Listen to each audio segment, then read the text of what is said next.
10 দিনের রিমান্ড শেষ না হতেই আরও 38 দিনের রিমান্ডে তার দোষ স্বীকার করেছেন বলে জানিয়েছেন রাষ্ট্রপক্ষের আইনজীবী। চট্টগ্রামের জাতীয় পতাকা অবমাননার অভিযোগে রাষ্ট্রদ্রোহ মামলায় সম্মিলিত সনাতনী জাগরণ জোটের মুখপাত্র চিন্ময় কৃষ্ণ দাসকে ফাঁসির আদেশ দিয়েছেন আদালত। দুপুরে চট্টগ্রাম মেট্রোপলিটন ম্যাজিস্ট্রেট কাজী শরীফুল ইসলামের আদালত এই আদেশ দেন। দর্শক, চট্টগ্রামে আইনজীবী সাইফুল ইসলাম আলিফ হত্যায় চট্টগ্রামে চিন্ময় কৃষ্ণ দাসে ফাঁসির আদেশ দিয়ে। সম্মানিত ভিউয়ার্স, আসসালামু আলাইকুম ওয়া রাহমাতুল্লাহি ওয়া বারাকাতুহু। আপনাদের মাঝে নতুন একটি ভিডিও নিয়ে উপস্থিত হলাম। দর্শক মণ্ডলী, আপনাদের খুবই গুরুত্বপূর্ণ ভিডিও দেখাতে চলেছি, আপনারা সম্পূর্ণ ভিডিওটুকু ধৈর্য সহকারে দেখবেন। দর্শক, আপনারা ভালোভাবে জানেন যে ইসকন নেতা চিন্ময় কৃষ্ণ দাস তিনি গ্রেপ্তার হয়েছেন এবং তাকে কয়েকবারই আদালতে উঠানো হয়েছে। ইতিমধ্যে জানা গিয়েছে যে তার ফাঁসির নির্দেশ হয়েছে। দর্শক মণ্ডলী, আপনারা সম্পূর্ণ ভিডিওটুকু দেখলে অবশ্যই বুঝতে পারবেন। দর্শক মণ্ডলী, এই যে চিন্ময় কৃষ্ণ দাস ইসকন নেতা, ইনি আসলে কেমন ধরনের মানুষ এবং তার কার্যক্রম কি, আসলে ইতিমধ্যে আপনারা সকল বিষয় ভালোভাবে জানতে পেরেছেন।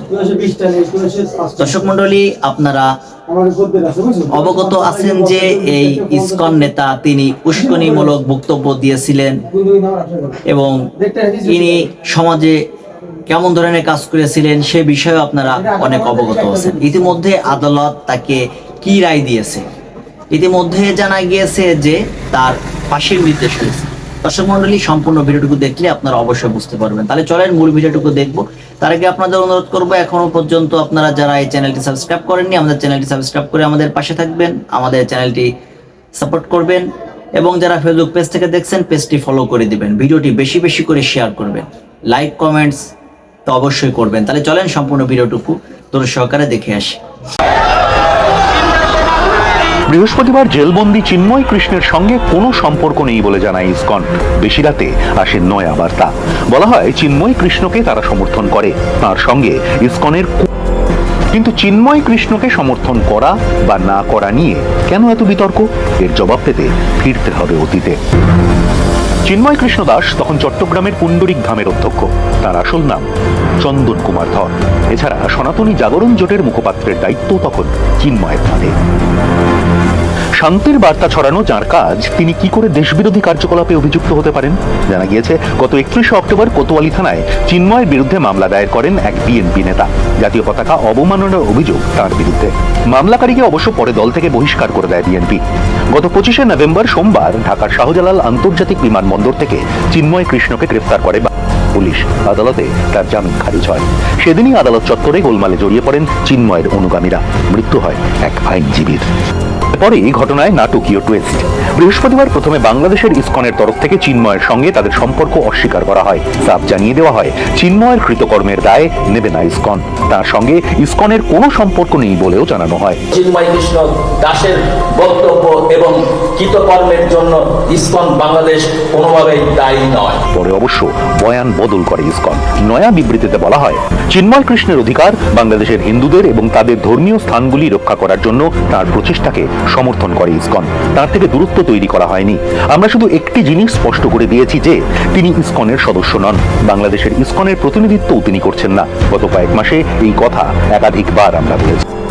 এমন দড়ি টানাটানির ঘটনা নজিরবিহীন, তবে এই প্রথম নয়। সনাতন ধর্মগুরু চিন্ময় কৃষ্ণ আগেও বিতর্কে জড়িয়েছেন। বাংলাদেশের সংবাদ মাধ্যম বাংলা আউটলুকে প্রকাশিত এই সংক্রান্ত একটি প্রতিবেদনে দাবি করা হয়েছে গত বছর 6 অক্টোবর সুনির্দিষ্ট অভিযোগের প্রেক্ষিতে ইসকনের আন্তর্জাতিক শিশু সুরক্ষা কার্যালয় চিন্ময় কৃষ্ণের উপর সাময়িক অভ্যন্তরীণ নিষেধাজ্ঞা জারি করেছিল। সেই অভ্যন্তরীণ নিষেধাজ্ঞা এখনো রয়েছে বলে ওই প্রতিবেদনে দাবি করা হয়েছে। আরও বলা হয়েছে নিষেধাজ্ঞার ফলে চিন্ময় ইসকনের কোনো ব্যবস্থাপনা বা নেতৃত্বে থাকতে পারবেন না কীর্তনে নেতৃত্ব নিতে পারবেন না ক্লাসও। নিষেধাজ্ঞায় নাকি জানানো হয় চিন্ময় কৃষ্ণ 18 বছর বয়সের নিচে কোনো ব্যক্তির সঙ্গে যোগাযোগ করতে পারবেন না। কেন এমন বিধিনিষেধ তা অবশ্য স্পষ্ট করা হয়নি প্রতিবেদনে। চুপ করে বসে নেই ভারত। সংখ্যালঘু নির্যাতন নিয়ে ঢাকাকে কড়া বার্তা দিয়েছে New Delhi. India has consistently and strongly raised with the Bangladesh government the threats and targeted attacks on Hindus and other minorities. Our position on the matter is very clear. The interim government must live up to its responsibility of protecting all minorities. We are concerned at the surge of extremist rhetoric increasing incidents of violence and provocation. অগস্টের গোড়ায় ছাত্র আন্দোলনের চাপে শেখ হাসিনাকে প্রধানমন্ত্রী পদ থেকে সরে দাঁড়াতে হয়। পালিয়ে বিমানে চলে আসেন ভারতে। তারপর থেকে বাংলাদেশ জুড়ে সংখ্যালঘুদের ওপর হামলার ঘটনা মাথাচাড়া দিয়েছে। এই পরিস্থিতিতে চিন্ময়ের পক্ষ নিয়ে বিবৃতি দিয়ে তাঁর অবিলম্বে মুক্তি চেয়েছেন আওয়ামী লীগের সভানেত্রী হাসিনা, কিন্তু এখনো জেলবন্দী রয়েছেন চিন্ময়। হরে কৃষ্ণ, তুমি কেমন আছো? আমি ভালো আছি। তোমার নাম কি? অর্পণ দাস। অর্পণ দাস। আচ্ছা,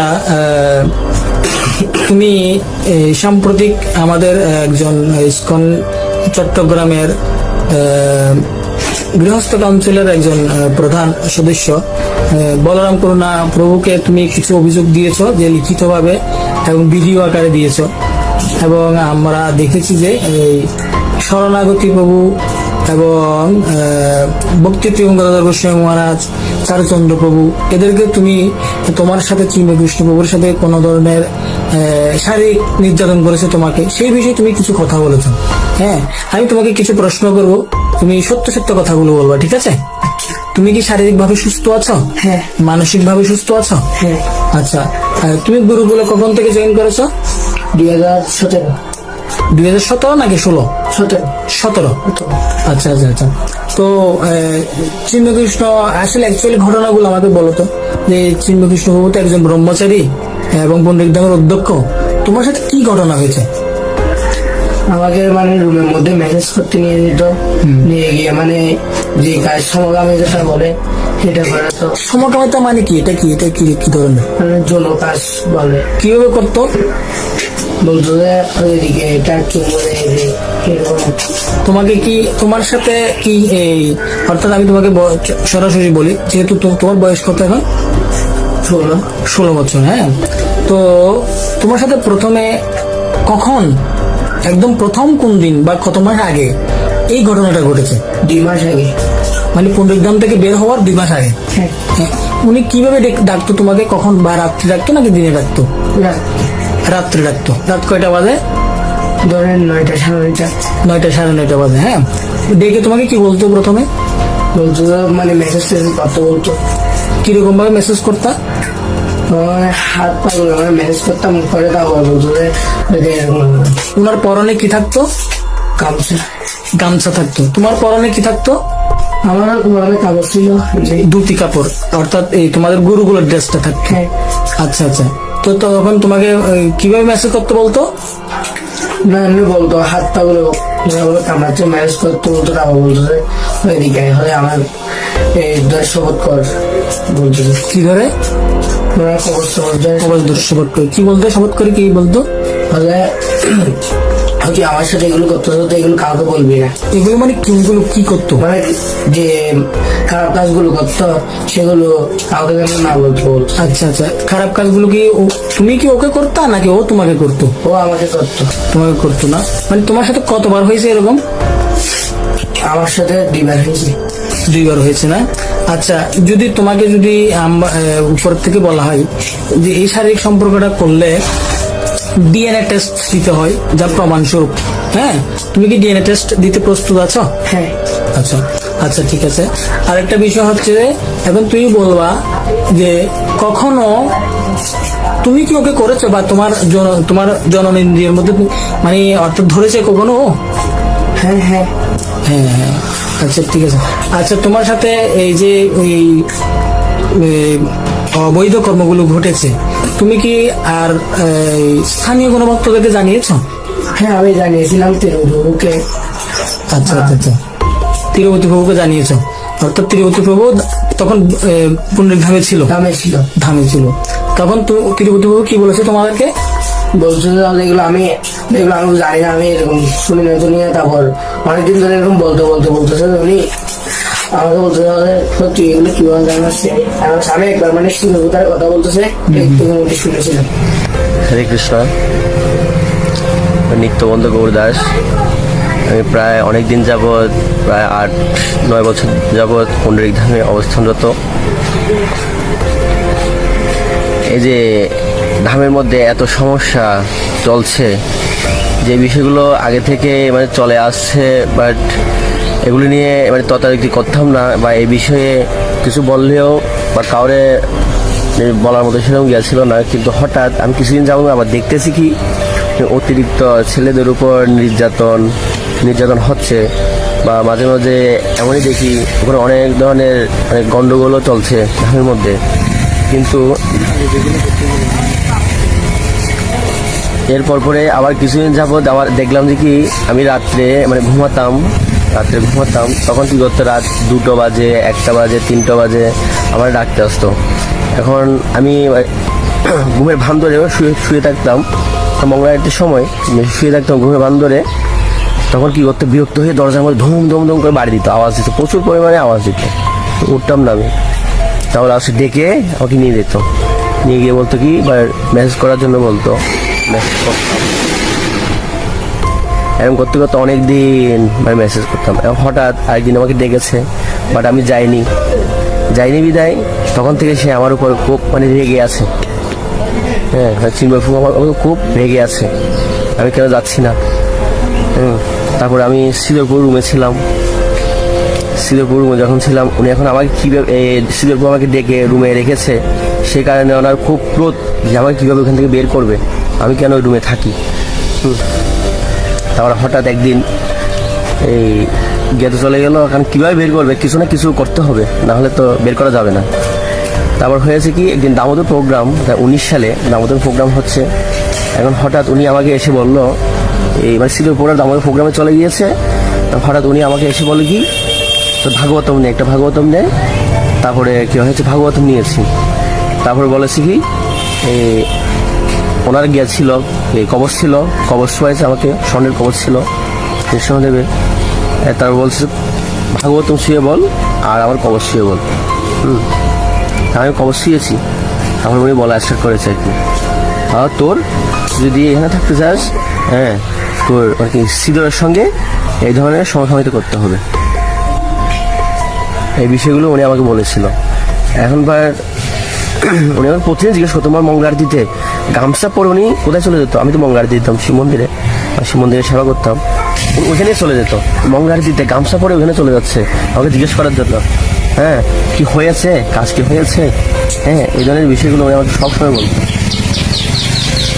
তারপরে ওনাকে আমি বলতে না পারতে লাস্টে বলেছিলাম কি, আমি বলছিলাম আমি পারবো না এগুলো, এই ধরনের বিষয় নিয়ে আমার কিছু বলবেন না।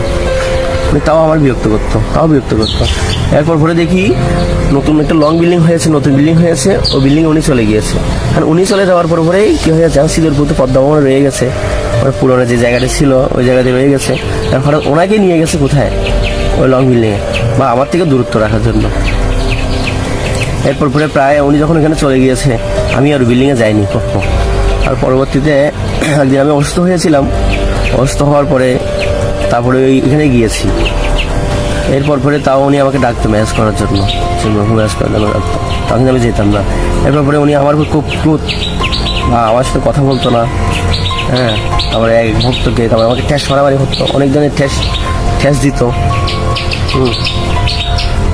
এরপর পরে ওনার সাথে আমার খুব ভালো একটা ঘনিষ্ঠ ছিল না, বা ওনার সাথে কথাও হতো না। এরপর পরে আমি কিছুদিন যাবত রাধাষ্টমীর আগেই আমার মন মানসিকতা একটু ভালো ছিল না, খুব খারাপ হয়ে গেছে। কারণ ওনাদের এই ধরনের বিষয়গুলো নিয়ে খুব খারাপ ধরনের চরিত্র, এই বিষয়গুলো নিয়ে দেখে শুনতে কী হয়েছে মাথা পুরো নষ্ট হয়ে গিয়েছে। আবার কী হয়েছে আমি বলেছিলাম কি আমি এখান থেকে চলে যাবো। তারপরে আমি বলছিলাম রাধাষ্টমীর পরেই চলে যাব, এরকম বলে রাধাষ্টমী গেল। এরপর আমি ধামে ছিলাম, এর মধ্যেই দেখি অনেক ধরনের সমস্যা, এই যে গুরুকুলের বাচ্চাদের উপর যে নির্যাতনগুলো হচ্ছে, হ্যাঁ জঘন্যতম অপরাধ। কিন্তু এগুলো সমস্যাগুলো, এই যে গুরুকুলের এতগুলো ছেলে নিউ ছেলে, অনেক ছোটো ছেলে, এদের উপরে যে এত ধরনের নির্যাতনগুলো হচ্ছে, হ্যাঁ এগুলো ধামের কোনো একটা ভক্ত লক্ষ্য করলেও কিন্তু এরা কি করে না, হ্যাঁ এগুলোর উপর কোনো জোর দেয় না, ওরা চেয়ে থাকে। কারণ ধামের মধ্যে যে ভক্তগুলো আছে ওগুলো হচ্ছে পদের লালসায় সবাই ওরা মোহিত হয়ে গেছে, ওদেরকে পদ দিবে, হ্যাঁ একজনকে প্রেসিডেন্ট বানাবে, একে সেক্রেটারি বানাবে ধামের, হ্যাঁ সবাই এই বিষয়গুলোর প্রতি কি হয়ে গেছে, মোহিত হয়ে গেছে। এই কারণে ছোটো বাচ্চাদের উপর এত নির্যাতন চলতেছে, হ্যাঁ ওরা কোনোই কিছুই বলে না। এই যে ছোটো বাচ্চাদের উপর কি হয়েছে, বাচ্চাগুলো ধামে দিয়েছে কি জন্য, লেখাপড়া করার জন্য। আর পরিবারে ওরা মা বাবা সহ্য করতে পারতেছে না বিদায় ওদের দুষ্টমিগুলা এর কারণে দিয়েছে কি গুরুকুলে ওরা ভালো করে শিক্ষা লাভ করবে। এখন এখানে আসার পরে ওদেরকে যদি যে জায়গায় শিক্ষা লাভ দিবে সে জায়গায় ওদেরকে যদি বেকারিতে সেবা করায়, হ্যাঁ বেকারিতে সেবা করাচ্ছে, মানে সারাদিন সকাল 6টা থেকে সন্ধ্যা 6টা 8টা 9টা পর্যন্ত সেবা করায়, এরপরে ওরা রুমে যাচ্ছে। মানে ওদের কাছ থেকে আমি যেগুলো শুনেছি সেগুলো বলতেছি। ওরা রুমে যাচ্ছে, এরপর রুম থেকে গিয়ে কি হচ্ছে ডেকে নিয়ে আসতেছে আবার কোথায় চিন্ময় রুমে ডেকে নিয়ে এসে কি করায় মেসেজ করায়। তারপরে ওখানে নানা ধরনের কথা বলে, খারাপ কথা, যে এ ধরনের কথা বলে যে ওদের কাপড় খুলে ফেল, হ্যাঁ এগুলো কাপড় কিছু বলবি না, এই ধরনের বিষয় নিয়ে বলতো ছেলেদের। আর ছেলেরা কি করতো এই বিষয়গুলো আমাদেরকে বলতো। এত সময় ধরে সম্পূর্ণ ভিডিওটুকু ধৈর্য সহকারে দেখেছেন যে চিন্ময় কৃষ্ণ দাস তার বর্তমানে কি পরিস্থিতি, আদালত তাকে কি রায় দিয়েছে। আপনারা সম্পূর্ণ ভিডিওটুকু দেখে সম্পূর্ণ বিষয়টুকু ভালো বুঝতে পেরেছেন। তাহলে আজকের মতন ভিডিও এখানে শেষ করছি। আপনাদের সঙ্গে আবারও দেখা হবে নতুন আপডেট নিউজ নিয়ে।